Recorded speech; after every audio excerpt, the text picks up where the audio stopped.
what would be the purpose of failure? Failure tells me when it's time to learn. Guilt lets me know when I've done something to somebody else I need to fix. Shame lets me know when I've done something to myself I need to fix. Confusion lets me know when I need more information. Stoics are not about denying emotions at all. It's about managing your emotions by managing your thinking and being objective and being able to step back from the heat of that emotion.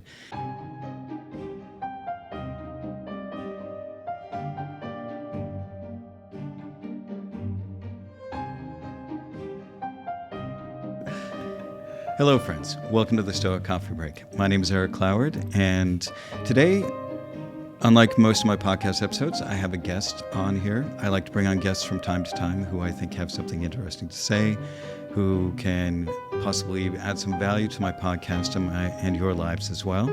And today I'm talking with Dr. Erik Fisher. So I will let Erik go ahead and introduce himself. So you're going to get two Eriks for the price of one today. Although he's got his name misspelled, he's missing a letter, but that's okay. Well, actually, my parents, it's Erik with a K the Norwegian way, as they always told me. So they always liked that spelling. But it's a pleasure to meet you, Erik, and for all your guests, it's an honor to be on the show. I am a psychologist. I've been a psychologist for 3 decades. I have a few books out. One is The Art of Managing Everyday Conflict, and the other one is The Art of Empowered Parenting, the manual you wish your kids came with. I also have a podcast called Emotional Algebra with Dr. E. What I do, I talk about the ways that we look at emotions and power and the intersection between hierarchical and equity models of power, as I call them, and then really helping people to see the value of this. So what I'm looking forward to talking about with Erik and y'all today is really, to me, the logical side of each emotion. I teach about the concept of emotional specificity as well, and that says that every emotion has a purpose. They're there to teach us things, tell us things, show us things, do things for us, or help us do things for ourselves. And each emotion has a singular purpose on that. So with that, again, I think we're going to have a great conversation today. And again, it's an honor to be here. Well, thanks for being on the show. So with what you've just described, how much of that do you think has been influenced by Stoicism? Or is this just more something you've come through your studies?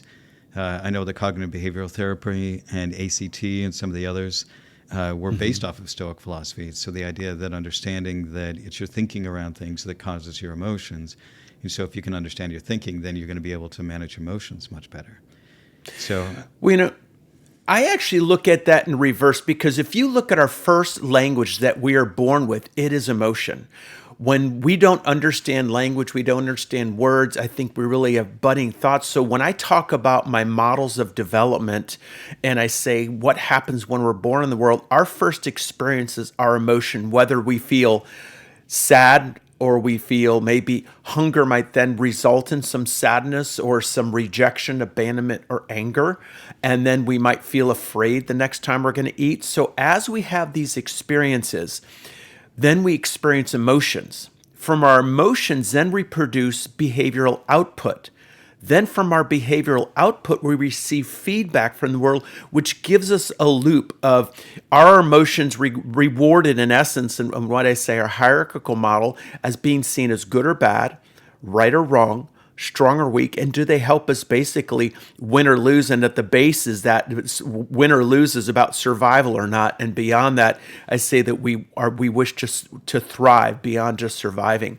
So I kind of look at a reversal of that, and the value of that whole experience is as we can understand, which we're often not taught, how emotions do affect thought, and then thought affects emotions.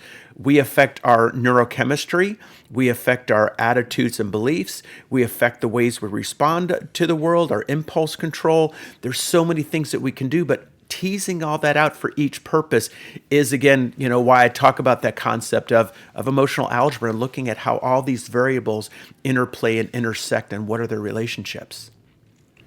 Okay.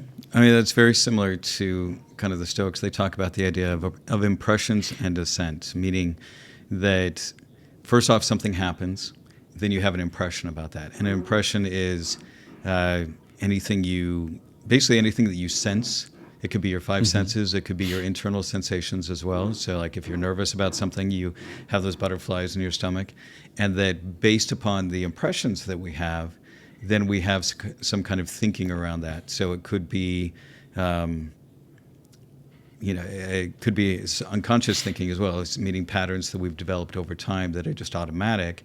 But it also means that our conscious thinking around something. And those are the things that actually then the emotions come from, that combination of those impressions with the thinking that goes around that. And again, sometimes it's that lightning unconscious thinking that goes with it.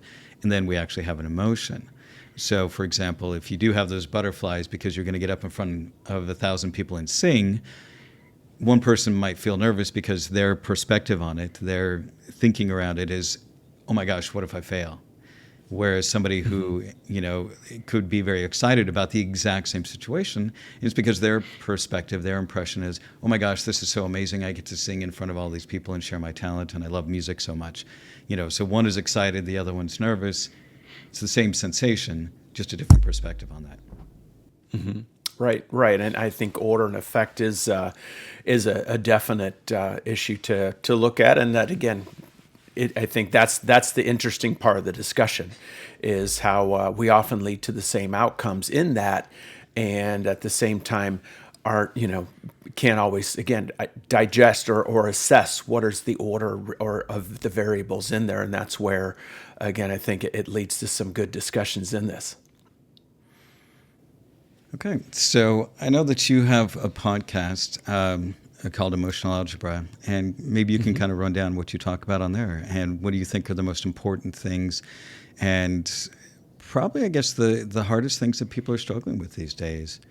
Right. We talk a lot about emotions, especially with Stoics, but we see that there almost seems to be, I'm trying to think of the right word for it, there seems to be a lot of, I can feel my emotions and just, kind of dump it all out there and not really have to do anything about that. Some people, for example, self-care was very important for a while.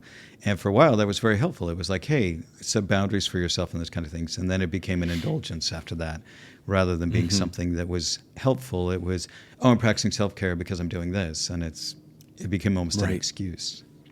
Right. Well, and that's exactly why I looked at and developed those ideas of hierarchical versus equity models of power, because hierarchy is all about everybody has a different level of power. And the issues that come with hierarchy are what I call the four dichotomies, which are good or bad, right or wrong, strong or weak, and win or lose. And in that, as I mentioned before, we then want to see, how do we organize our life? What is our primary dichotomy? And as we understand our socialization into hierarchy, and basically to me, I say we are born into equity. Equity is about balance. Equity is not about equality, because I find and believe that when people find equity, they're not as interested in equality, because they feel their different gifts, strengths, weaknesses, handicaps, knowledge, wisdom, experience, and understanding are respected. There's a fear-based respect in hierarchy, and there's a love-based respect and equity. So in that also, the way that we look at our emotions is through that hierarchical lens. Failure, shame, guilt, sadness, inadequacy, unworthy, those are emotions that are primarily seen as bad and or wrong and or weak. We look at emotions like anger, rage, arrogance, flippancy, defiance, sarcasm, and hatred. Those emotions are seen as bad and wrong, but strong. So if we look at conflict, what emotions do we often orient ourselves to, but what I call those one or more of those 7 protective emotions? And that's their purpose from an equity standpoint. Hierarchically, though, it's about winning and using those emotions at all costs. The other thing we want to look at from almost a Stoic side of using logic is, I also say we have logical defenses. And those cognitive or logical defenses, rationalization, justification, minimization, denial, projection, projective identification, there are a number of them, but that's where we're using thought and logic. So as we get into the idea of emotional algebra, that's where I'm helping people to see, how is your relationship And the relationship, I've talked about politics, I've talked about the NIL in college sports and how they started paying players. I talked about rivalries in sports. I talked about things that I think people can grasp onto, that then we can really dive into where are the individuals' beliefs who are my guests, and where are the beliefs coming from that are also the viewers, so that the viewer can look in and start to explore themselves. So if we now take and extend from that hierarchical view of emotion, well, what would be the purpose of failure? Failure tells me when it's time to learn. Guilt lets me know when I've done something to somebody else I need to fix. Shame lets me know when I've done something to myself I need to fix. Confusion lets me know when I need more information. Stupid, to me, which is a big one, is basically what I say algebraically is failure times X. So what do I mean by that? Well, every time we feel failure, if we aren't able to learn from that and apply that, then the next time we do the same thing, or the next time sometimes even we fail, we might feel stupid. Stupid is only trying to say, let's look at all those experiences of that feeling of failure, and let's see what you can learn from each experience, and or are you doing the same thing over and over and expecting a different result? Even as we look at the idea of overwhelm as an emotion, a lot of people today are feeling really overwhelmed. Well, overwhelm never comes first as an emotion. It never comes alone either. So with overwhelm often comes failure, stupid, helpless. Helpless over time often leads to hopelessness.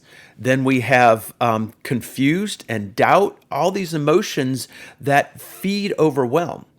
So all overwhelm is saying is, let me back up and let's dissect these experiences that you're feeling overwhelmed with. Because what I always tell people, I always ask them, how do you eat an elephant? That answer one bite at a time, So that's how I look at overwhelmed, is basically that elephant is sitting on top of them, and either they're feeling buried under the elephant or they're trying to run like heck away from it.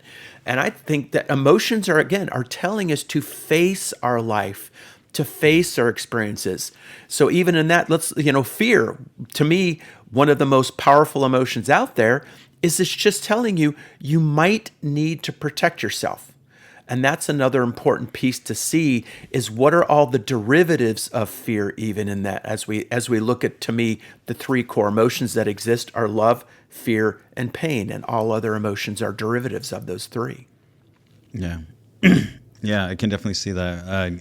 One of my favorite things is to kind of look at that wheel of emotions and see where they overlap. And there was one that I found that I really liked, and it basically showed the relation of emotions, but then it showed how your judgment of what that emotion is, the same sensation but different feeling. Like we were talking about nervous versus excited. It's the exact same feeling, but it's that nervousness and that excitement. So Stoicism talks a lot. Sorry, go ahead. You brought up an excellent point, because I once had somebody years ago who said they had experienced a lot of trauma in their life, and they said, I would love to be able to know what it's like to feel excited for something, because for so long I grew up and I had, whenever I felt that feeling of trauma or terror, something bad was going to happen, I also thought these are things I should feel excited about it, but my mind, my being, my belief systems have overlapped so much into, whenever I feel this feeling, I have to be ready for something bad to happen, that I don't look forward to things because I almost feel afraid to feel that feeling. Yeah, I can definitely relate to that. I had a very distinct instance. This was, I think, back in high school. I was at a concert up in Park City, because I grew up in Salt Lake City, and I was up in Park City, and I was having a good time, and I was really enjoying it. I was with my friends, my brother, and we were, and I remember feeling very happy. And then I went to the bathroom, and I was thinking about, wow, I'm so happy. This is so good to feel this happy. And then I suddenly had this voice in the back of my head that said, are you sure you're happy? Are you just faking it? And it was like, it talked me out of being happy, because I was on guard most of the time, because my dad was pretty violent growing up, but not all the time. It was very random, and it was maybe like 20, 30% of the time, but you never knew when that 20 or 30% was coming. And so always on guard all the time. And so I didn't feel like I was allowed to be happy or excited about something, and because always had to be on guard. And so it was like I talked myself out of being happy, which was a very, very interesting experience. And I still remember that succinctly, because I was like, why is this happening? This shouldn't be the case. I can be happy and excited. Why did I just suddenly shoot the whole thing down? Right, right. Yeah, and that's how those belief systems, they do. To me, it's energy. And that energy with us, it's almost like living, because we have many, many different thoughts and beliefs and attitudes that are often competing for expression. And we can consciously only express one attitude or belief system at a time.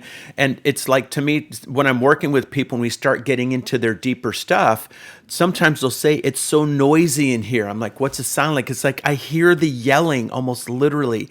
I hear everybody arguing. So that's where then, as we help them to bring out either one by one, as you're able to identify the multitude of times throughout your history that you experience that fear, and then you see it in this one circumstance, that's where often what I'm asking people to do is, I say, what age do you feel when they experience something in the present? And often they're like, well, what are you talking about? I'll say, well, what age does that feel like?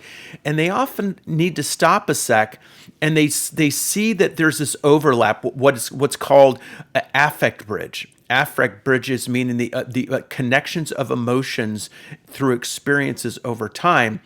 And then when they get to that affect bridge, then we kind of walk across that bridge to find what are the most salient experiences first that I resonate with that emotional constellation and or those series of experiences.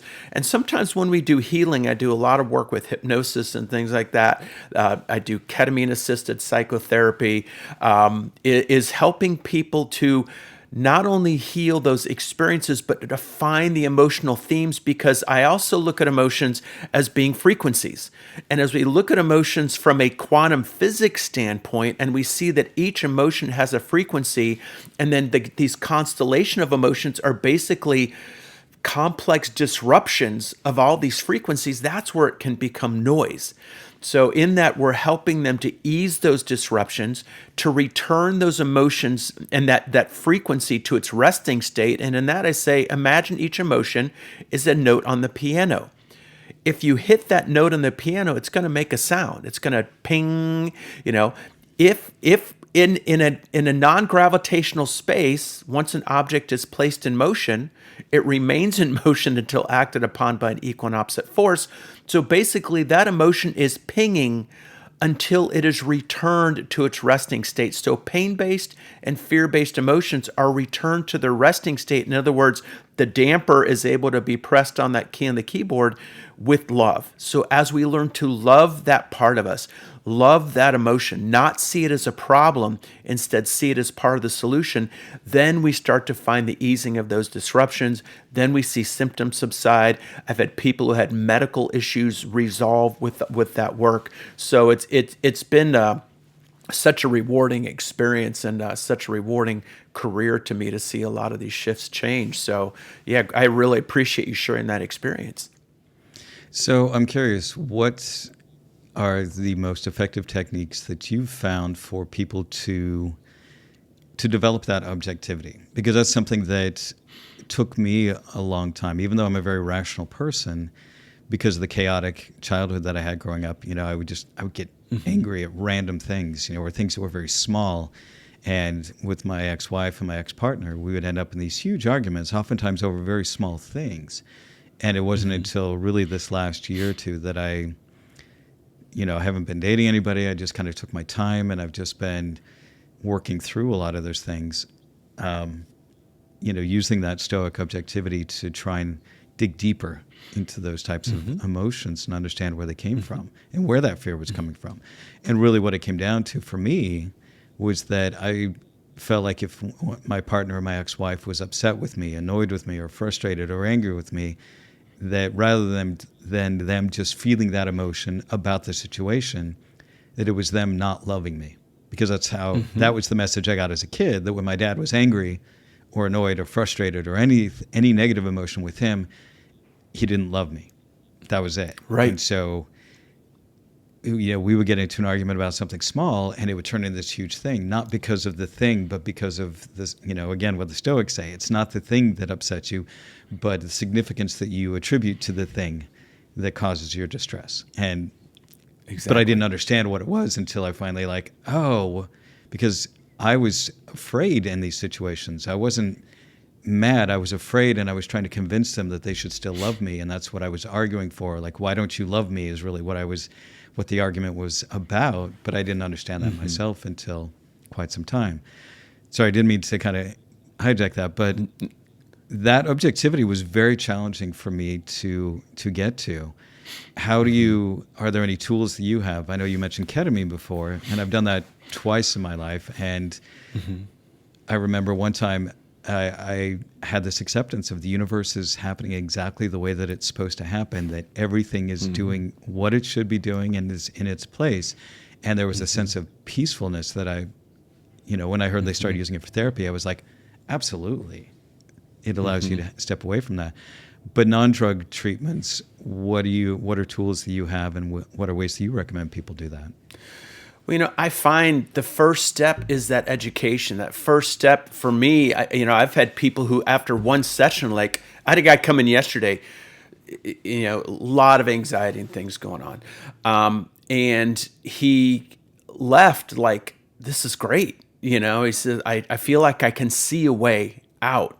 And that's because as we start to understand, again, the hierarchical nature of our culture, why we're moving to equity, that each emotion has a purpose and a reason for being there, that often people in life feel like a pinball bouncing off the bumpers, or then they want to be the bumper to other people in life. And that's where the whole idea of control, as I know Stoics talk a lot about control, but to me, control is an illusion based in fear.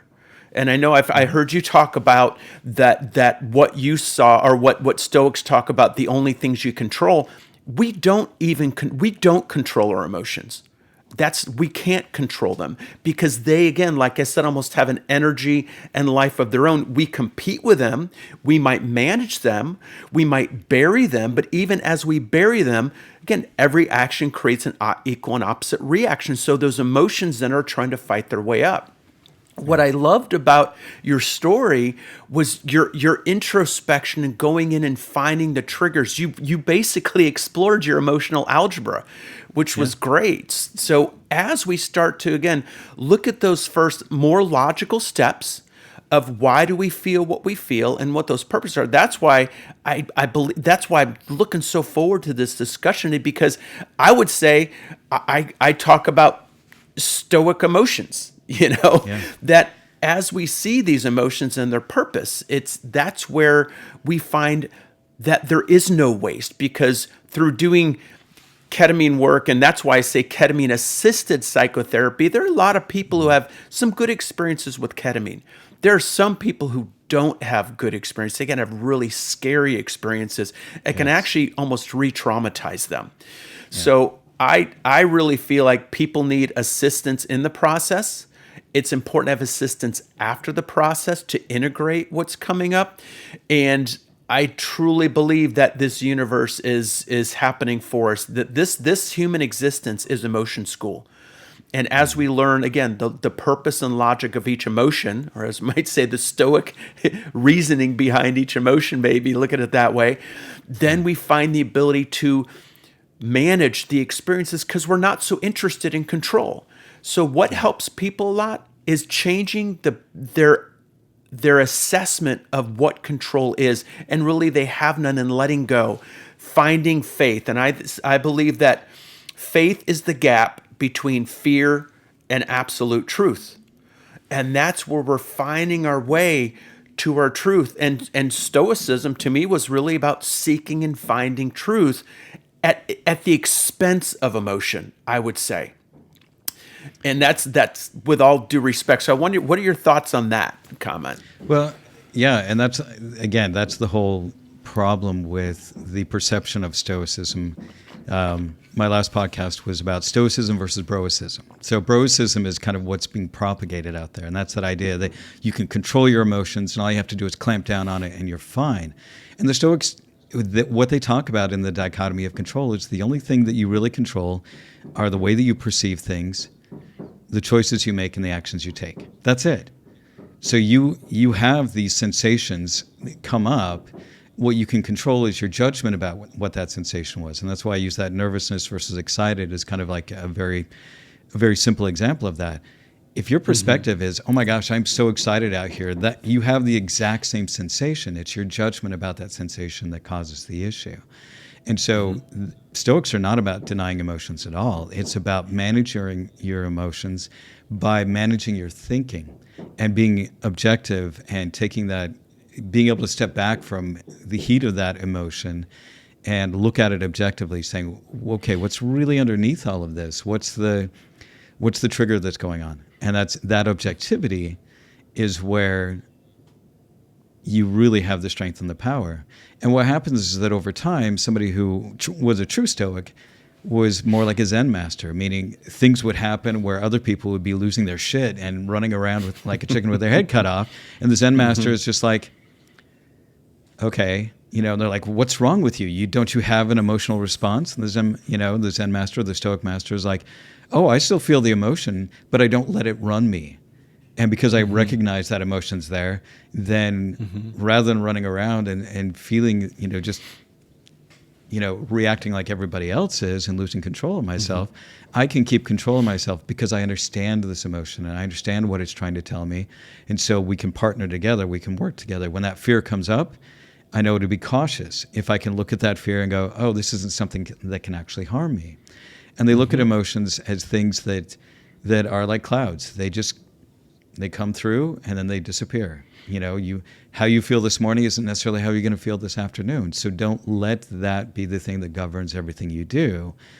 But it can be a partner. It can be something that signals those things. Because if you're feeling fear, if you're feeling distress, if you're feeling anxiety, like you said, there's signals and there are things that should be integrated into you, not ignored. And so there's that misperception that Stoics ignore it. It's that they are actually really good at integrating it so that it doesn't overwhelm them. And I think in that may be something that hasn't been communicated, because in listening to some different Stoic speakers and reading some of the things that I've read on it, and it seems like it's often presented as a very simplistic approach.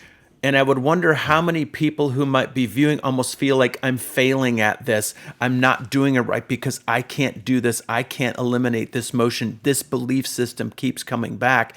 And I would want to maybe ask you about the aspirational pursuit of Stoicism for many people versus this dichotomy of I'm able to become a Stoic like that, and or do you see it as almost the rainbow or progression on the journey?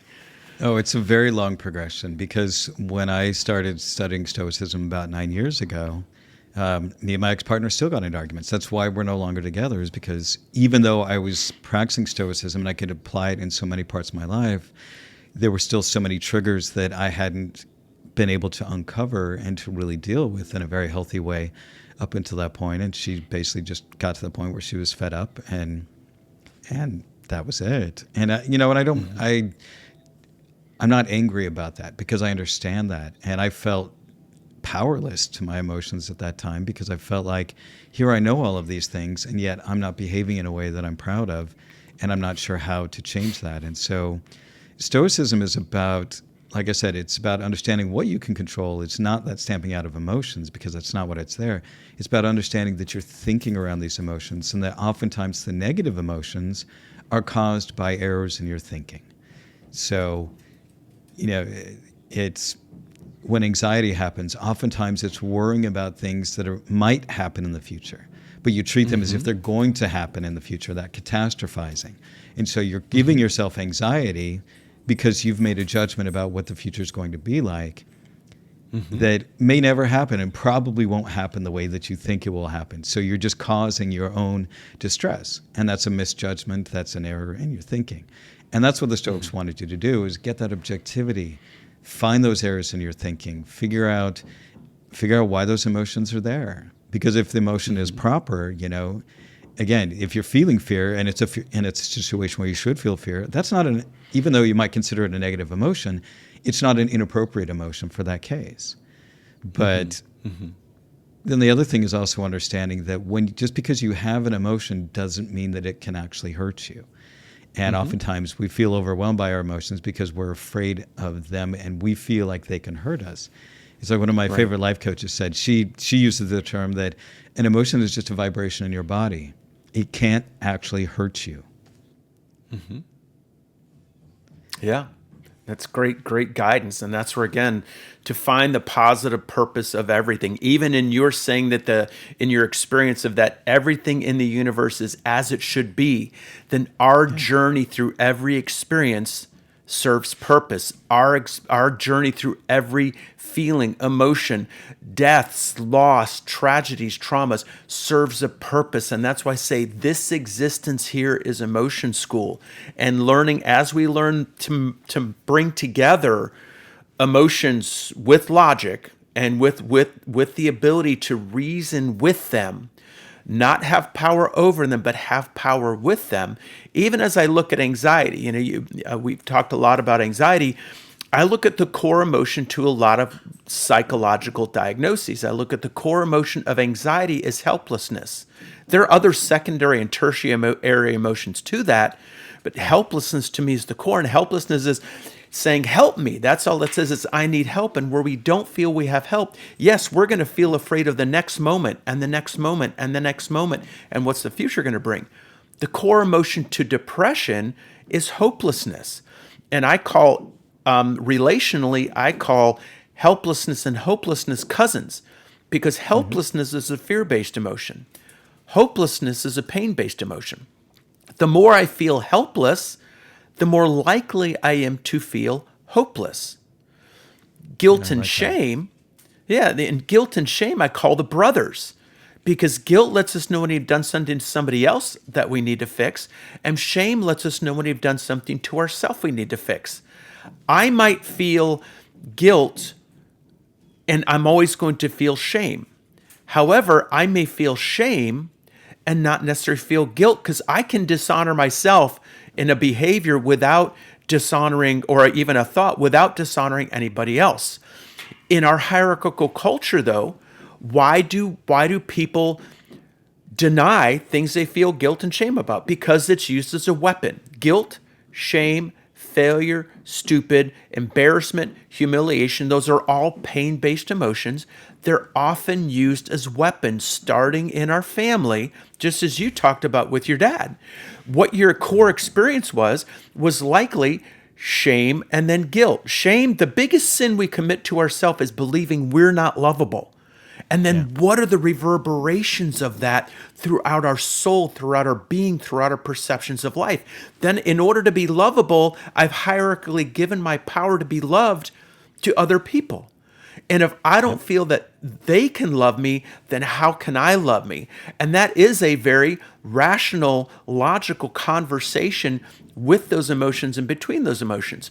So, in at the beginning, earlier when you asked me the question that kind of led us on this great discussion, is I would want to help you, first starting through logically making the connections of what age do you feel? When you started to feel that feeling of feeling unloved, it was probably just an emotional, that affect bridge. You felt that reverberation inside of, and when you felt fear, then what came up? Your protective emotions, anger, maybe rage, arrogance could have, I don't need you, defiance, you can't make me do this, sarcasm, oh yeah, you think you're so great, hatred pushes us away from things that we feel have caused us pain, are causing us pain, and or could cause us pain. That's all hatred is about. But how can we sort through these emotions when at that point protective emotions are only about survival?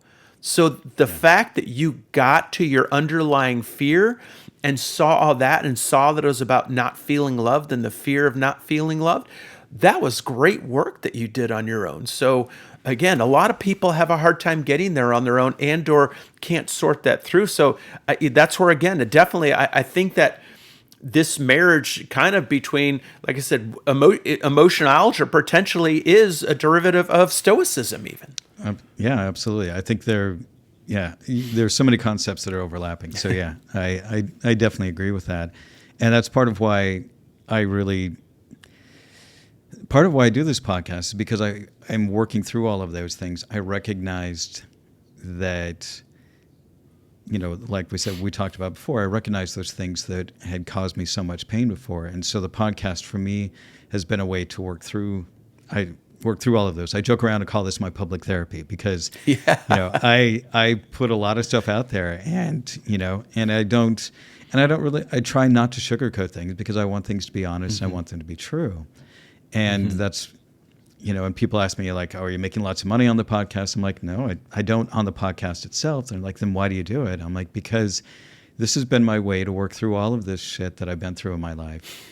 And if I've been through that kind of shit, I know plenty of other people have. And so by sharing this, by not sharing this, I would be doing a disservice to people out there. And by my willingness to work through this stuff and by writing it down and journaling and meditating and doing all of this work in order to get there, it's a lesson I've learned. And because one of the things that I've learned to be pretty good at is to take these difficult ideas and explain them in a way that is much more accessible.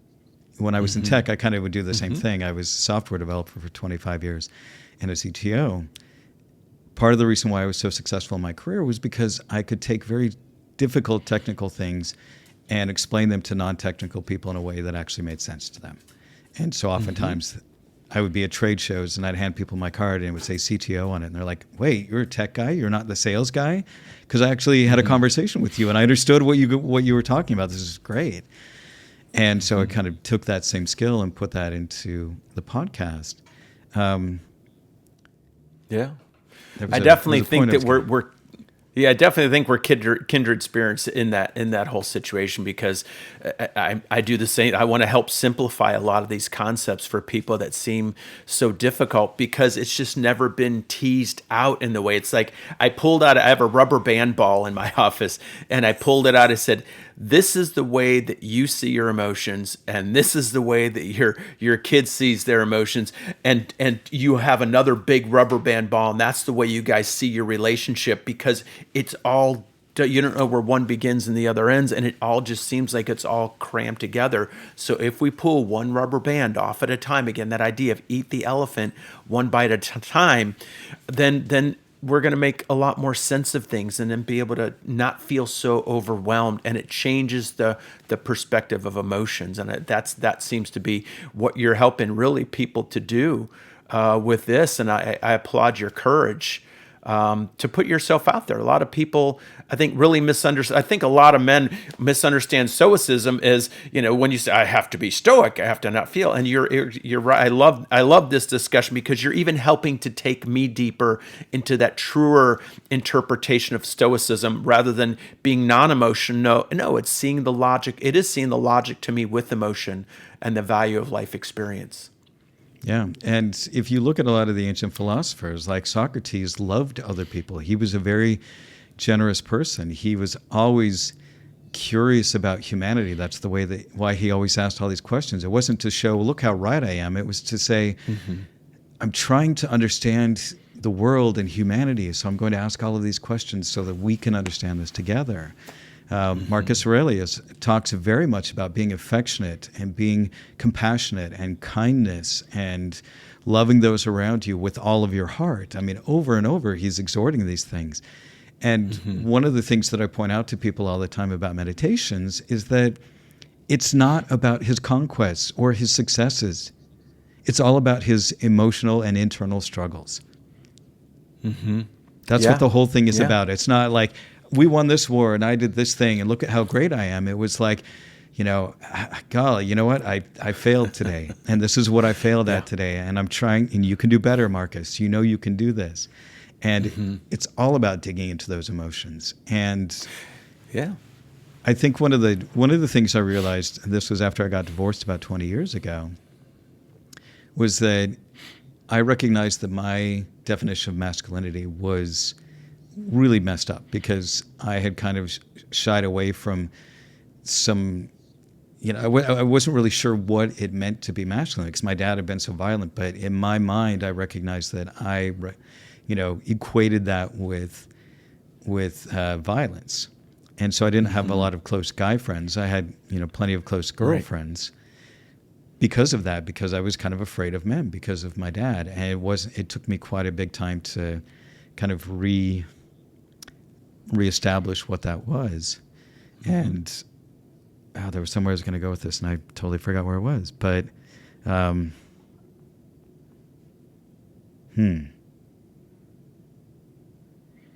yeah, I lost the thread. So the fear of masculinity, did it have to do with that fear of masculinity in a ways, and how it guided your behavior? You said you realized that after your first marriage ended, that you realized that your masculinity was, your view of it, your beliefs were kind of a little bit distorted.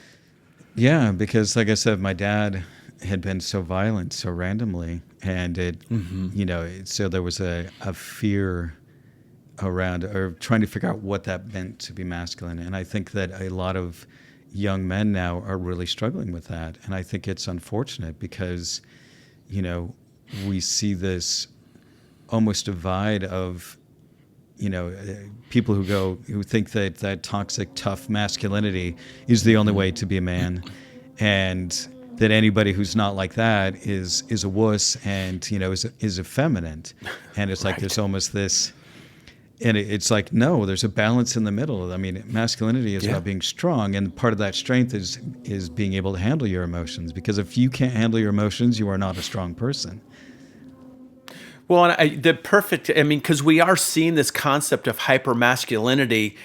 Just look around at our culture right now. Look around at how our political culture's changed, and you see this hypermasculinity. And to me, it takes more courage, and I've said this to people for years, to show sadness and tears and to express fears and things people feel guilt and shame about than it does just to hide it.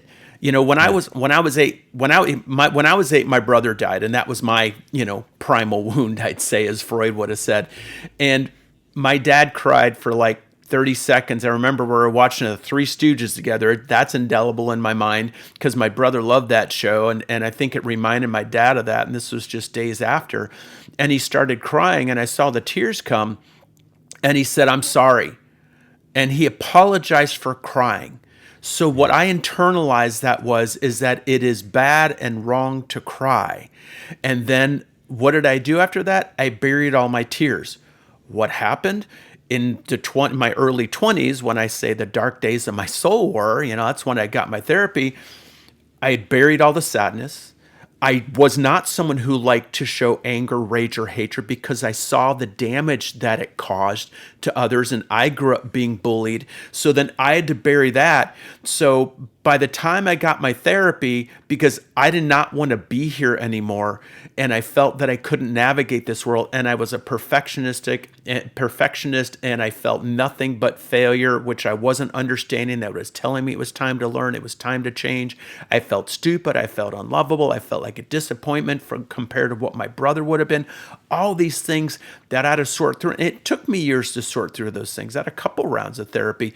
But in that, even when the anger started to come out, and I remember in one of my therapy sessions, I started punching my leg because I started talking about how angry I felt that my dad left. And then the therapist I was working with said, "You can't do that in here." And I just went, "What?" And that's why I was there, to get to all the emotions. And even my emotions scared my therapist. And it wasn't that I was yelling or screaming or threatening them. It was just letting that intensity start to come out. And that's, again, where when I started to learn through my own journey that rage protects me when I feel in fear of my life or my integrity feels threatened. Anger protects me when I feel threatened. Arrogance protects me when the shield of false pride. Flippancy protects me with the shield of non-feeling. And I looked at everything in this universe. Every emotion has a positive purpose. it was really a game changer. And one thing I wanted to bring back about what you're doing with the podcast is I do read a lot of Zen. I have a Zen cone cards that I just let people pick. I'm like, okay, pick a card today to see what comes up. And one of my favorite cards says make medicine from suffering. And that to me is exactly what you're doing. You've taken your suffering and you've begun to heal yourself. And when we heal ourselves and we cease to be the patient, as it says, and we become the doctor, we realize that we're surrounded by a hospital full of people who are sick, who need healing, and that what we're trying to heal from is what they say is the sickness of separateness. So again, you brought together Zen with Stoicism and those great Zen teachers and the great Stoics. Again, more of a marriage of philosophies halfway around the world from each other. Yeah. I always joke around that Stoicism is Greco-Roman Buddhism. So, because so many of the ideas are the same thing, just different language and different ideas around it.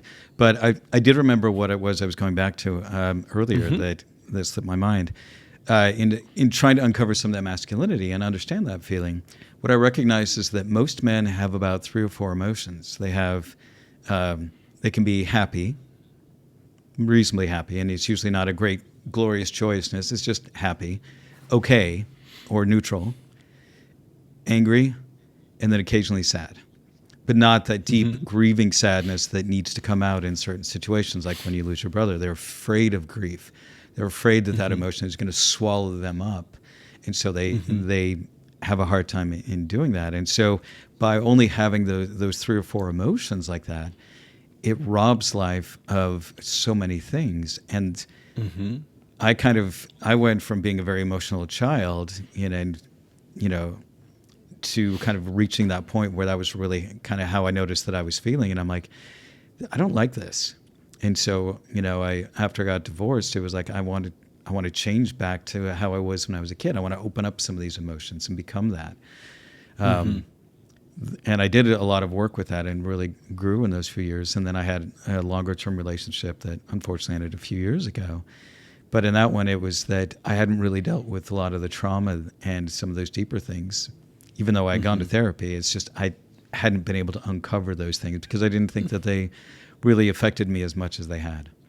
And it took the Stoicism and that objectivity to really get to that point where I could go, now I understand what these things are. I can dig deep and I can go, and I'm not afraid of those emotions anymore. And I'm not afraid of looking at those things and admitting that. So, well, I want to comment about your emotions. That the limit of emotions is, like I said, if each emotion is seen from a frequency standpoint as a different color or a different note, how can you paint a painting, a rich painting that tells a wonderful story with 4 colors? Or how can you write a song and a symphony with 4 notes? You can't.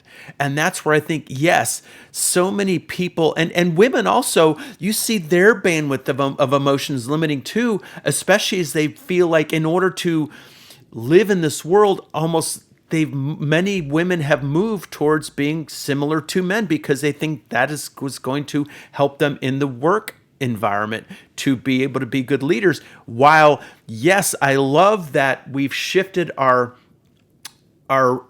corporate structures from more vertical to horizontal over times. And as we see really women stepping up to become leaders and the power of their leadership through the more full spectrum of emotion and more of that love-based respect versus the fear-based respect, we're seeing better outcomes overall. So men began to rule thousands of years ago through wanting to look strong and express their strength over, and then that evoked fear. And then the idea of good and right almost became subjugated to strength. So win became about strong. That's why we fight wars. We fight wars to look strong, and if we're strong and we win the war, we define the good and the right of the culture. Whether it's political and or an actual war and or a war in our family, your dad defined what was good and right in your culture through his anger and rage and expression of strength, which then altered your ability to feel like you could learn in a balanced world the value of all your emotions. Instead, you basically, like you said, learn 4. And one of the primary ones that you held on to was that disruption of fear. Does that make sense? Not exactly what do you mean by the disruption of fear? Well, again, if every emotion is a fixed frequency, it's a key in the keyboard, then when that emotion gets put in motion, it is a disruption of that emotion. Our goal should not be to rid ourselves of our emotions. Our goal should be to seek understanding and what put those emotions in motion. And that's what I find, that kind of that interesting play on words between motion and movement and emotion, is that this movement of this feeling, this that gives us a perspective or has its purpose in the world. So when, like I said, when I'm helping people, whether it's through talk therapy, through just the educational stuff, through hypnosis, through ketamine, the goal is that they understand the role that those emotions played in their life, and they carry those with them, not from a place of continuing to be in that disruption or making that noise inside their head, but they've returned it to its resting state. So then what happens is, when I have a new experience and that emotion's been resolved, then it gets pinged only from the amplitude or volume of that frequency is only as loud as the experience. It's not carrying the amplitude of all those past experiences with it. So if I add a disruption to a frequency that's already at a 9 out of 10, and this to me is why people have their issues of panic, and they have their issues of post-traumatic stress, and they have those issues of such deep depression, is because all those emotions that feed, and this in terms of frequencies and amplitude, all those emotions that are continuing to resonate inside, you've just added to the amplitude, and it overwhelms the ability for our cognitive and emotional defenses to insulate our conscious mind. And our conscious mind has been taught to be logical. Our conscious mind, in essence, has been taught to be stoic. And how can we be stoic from this standpoint that you're expressing, which is understanding emotion and why life is here, if I see all these emotions as bad and or wrong and or weak, and then I look outside myself and I see the outside world as bad and wrong and weak. And I listened to your discussion before we talked. I went to the one you talked about, are you an optimist or pessimist?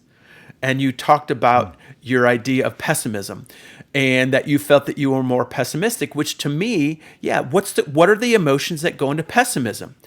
Fear, doubt, mistrust, potential betrayal, hopelessness, helplessness, overwhelmed, maybe anger could be in there. So we start to see this constellation of emotion that feeds this perception, this belief system, because I believe that the pessimist is one aspect of you. It's a belief system in you that resonates with the outside world, because you also have a very optimistic part of you too. And I heard you talk about optimism as well, and that you think that the world has a lot of potential. And we do have potential when we realize that, yes, we are responsible for the ways that we perceive the world.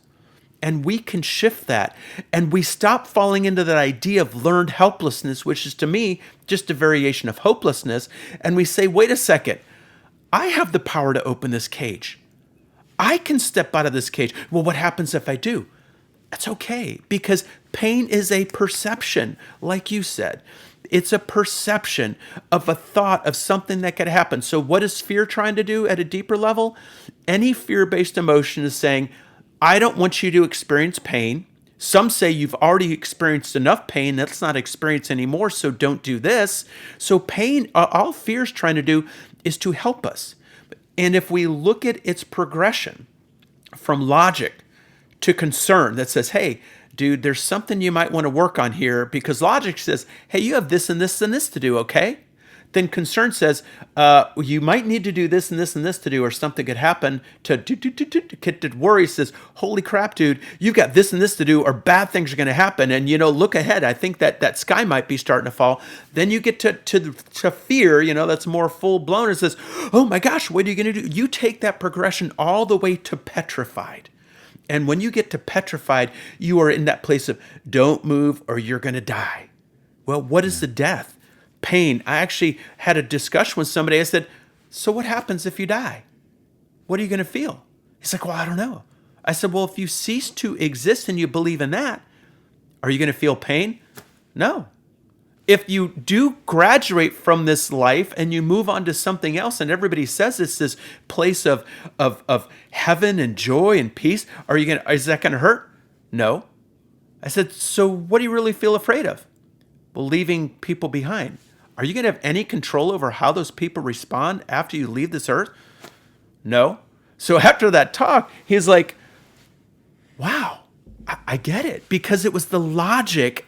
You're right. The logic of the way he saw the death that then evoked those emotions that created that disruption, the amplitude of those frequencies. So in that, I even talked to people about their defenses through talking about the technology that created noise canceling headphones. Because that's a noise canceling, that's understanding frequencies. And when you understand the frequencies and you can measure those frequencies, again, more emotional algebra here, but when you can, because that's what went into noise canceling headphones was physics and algebra and calculus and all that math. When you understand that frequency and you put a phase shift in an equal opposite of the same frequency. In other words, a phase shifted frequency, you are matching the height of the amplitude of that frequency at its peak, it cancels it out. But why don't our defenses work? And why do noise canceling headphones only cancel to a certain amplitude? Because the drivers of that noise canceling headphones aren't as loud. Our emotional defenses and cognitive defenses cannot be as loud as the amplitude of the emotions that we are constantly experiencing inside that we're trying to deflect and hide inside. Yeah, I think it's like when I talk about that, I look at emotions very much like waves. And it's like, so the idea is to become a surfer. Rather than fearing the big waves, learn how to ride the big waves. Because they're still going to come. And kind of two thoughts on some of the things you said there were, about looking at life as an emotional experience, and we're here to learn those things. I mean, and that's what the Stoics, they have a term called amor fati, meaning to love your fate. And that is that you love everything that happens to you. One, because it's going to happen, so it's reality. So that's the first thing, is that if you can love it, then great. If you want to hate it, sure, you can hate it, but the universe is just going to be like, I don't care if you hate it, it's going to happen anyway. So that you can look at everything with a sense of awe, a sense of love, and trying to, at the very minimum, just accept it rather than fight against it. It can be very helpful, and because you never know when the worst thing that happens to you can be the absolute best thing that ever happened in your life. There have been plenty of people that I've talked to who are like, yeah, this horrible thing happened to me 10 years ago. And I said, yeah, but if that horrible thing hadn't happened to you, would you be the person you are today? And are you happy with who you are? And they pause and think about it. They're like, no, I don't think I would have become who I am today. And I really like who I am today. And I said, so that horrible thing wasn't so horrible, was it? And they're like, he's got a good point there. And I think one of the other things so for me, a big shift that happened a couple of years ago, and it's episode 218 on my podcast, I sat down and I wrote down everything I didn't like about myself. Because I was like, why is it that I need this validation from other people? And you mentioned that earlier, validation to feel okay with me as being me. Sorry for the noise. I've got construction going on here. But that we all got construction ongoing in here, right? Well, metaphors are all around. See, life just happened for us, not to us. It perfectly elucidated what we're talking about in real life experience.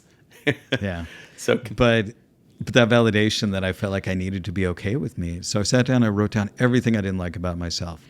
And it was so that I wasn't afraid of it anymore because I was looking at it head on. And I looked at it and I was like, that's it? That's all that's on the list? There's nothing on here that's so scary.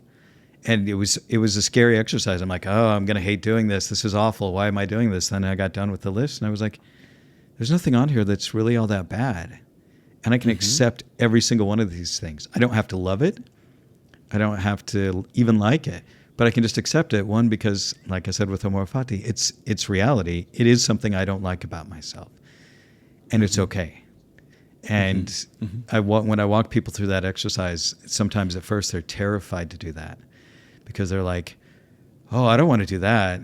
No, I can't look at all of those things because that list is going to be terrible. And then when they actually do the list, I'm like, are those things that terrible? And they're like, oh, they're really not.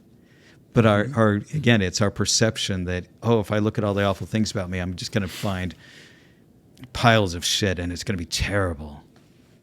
And so I Well, and think that, there's a couple great things in there. I always say that what does shit become? It becomes compost. What do we do with compost? We plant what becomes our future in it.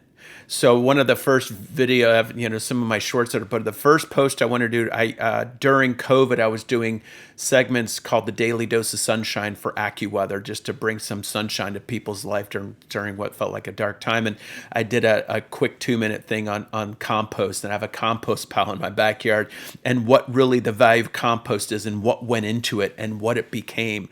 And that's how I see life. As long as we keep things buried in darkness, they can't breathe. They can't get the oxygen it needs to transform so that the bacteria can do what they do to transform what we feel are the crap in our life to good stuff. And then what do? We cultivate our gardens with it. So one thing I love our conversation because we're touching on things each of us are saying. Is you talked about, you see life as a wave. There's also a Zen koan that says the wave and the sea are one. And sometimes in life, people feel like the wave and they feel like they're going to be crashed upon the shores of life, and the wave potentially could fear destruction. The other side is they can see that each wave has the power of the sea behind it. So it is all about perspective. And as we shift that perspective to realize we're the whole sea, then that's where we find our power. So we are all a part of one great sea of living, sea of being. The problem is the different molecules in the ocean are fighting each other versus working together to see what we can create. And it's the same thing as you can be polished up by life or ground down by it. And a real quick aside is we have a lot that we're building a house on in Cabo San Lucas, Mexico. And a quarter mile is this rock formation. And on this rock formation, when you look to the side, there's this rock that sits out that looks almost like an Aztec king or something. It's just the head. But I call the rock formation the old man in the sea.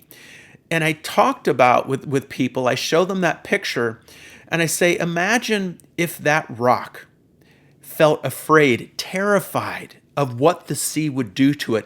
And it fought the sea, and it fought the erosion and the winds and the rains and all the things that over thousands of years shaped it. And it said, no, I will not change. I will resist change. And it remained what it was. It never would have become this amazing. To me, it is inspirational. To me, it shows me the magic of what can happen when sea and sky and earth and time all work together. And that is exactly what you're talking about, is that amor fati, right? Is that what it was called? Yeah. And what you're also elucidating is that idea. If when you have people do that exercise, you said they felt terrified. Terror says, this is going to feel painful. This is going to stink because I'm going to unearth all of this crappy stuff in my life. So the terror is saying, don't do that to avoid pain. They have to have a leap of faith to do that will then guide them to find their truth. So remember what I said, I believe faith was the gap or the space that isn't empty. It's got a light there, but the gap and space between fear and truth. And we find that when we reach truth, we're okay. And that to me is, again, what you have helped me to see so much deeper into Stoicism today. That has been, your gift to me. And I've thoroughly enjoyed, this discussion. It's been a great discussion. We both are able to really, this is collaboration. This is what we're here to do. This is why you're doing your podcast. This is why I do mine. This is why you're moving to coaching. Because what you're doing is making a difference, and you're helping people to see, yes, the logic of their emotions, the purpose of their experiences, that there is value in everything. There is no waste. because even the waste becomes what tomorrow will grow from. Yes. Yeah. Yeah. It kind of reminds me, I think it was Rumi who said, "How will your gem be polished if you fear every rub?" Exactly. Exactly. So, There's your Greco-Roman Buddhism, right? well, Rumi was a Oh, Sufi. he was. You're right. Yeah, He was Sufi that. person. So yeah, That's but right. I love pulling from all kinds of different traditions. I find there's so much wisdom out there, and so I cherry pick the wisdom that from everywhere, because I think that nobody has a monopoly on good ideas, and we should pull all of these things in together, and that through that we can actually help bring a more enlightened approach to the world. And to me, Stoicism is just, it's what worked for me. And, for other people, it's Buddhism. For some people, it's religion. But I just found that the rationality worked very well with the way that I view the world. And it was just a way for me to rationally look at my emotions and take a lot of that fear out of it and be able to manage things in a much better way. So, but yeah, and it's very similar to a lot of, like you said, your emotional algebra. And so I really appreciate you coming on here today and discussing that. And Absolutely. if before we go, why don't you go ahead and tell my audience where they can find more about you? Yeah, well, what you said just when you said that when I pull a lot of good ideas, what you perfectly expressed there is equity. That everybody has different gifts, strengths, weaknesses, handicaps, wisdom, experience, knowledge, and understanding. And when we pull that all together, that is where we find balance. That is how we find true greatness in us all, that we all have greatness in us. And that, to me, is the purpose of our journey, the purpose of our place here. So, you can find, I have my website, which I need to get fixed now, I'm aware of, is drepresents.com, drepresents.com. My podcast is on Spotify, Amazon, YouTube. It's on video on YouTube and Spotify. It's also on Apple. And I also have a YouTube channel. I'm now doing shorts. I call them Your Empower Minutes. So Emotional Algebra Doctorate, Your Empower Minutes. Those are starting up on TikTok, Instagram, YouTube. All those TikTok, all those different platforms. So little by little, I'm getting out there. My ultimate goals are to speak and teach around the world.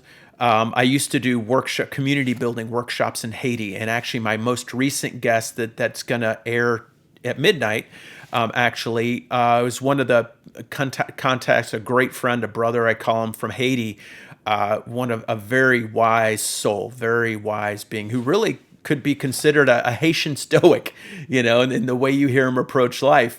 But that's going to be the next episode. And I want to take that community building idea, because to me, if you help the adults and young adults understand how they've been broken and are breaking by their culture, you can then help kids grow up in the world that's meant to be, because kids come here with equity and they're socialized into hierarchy.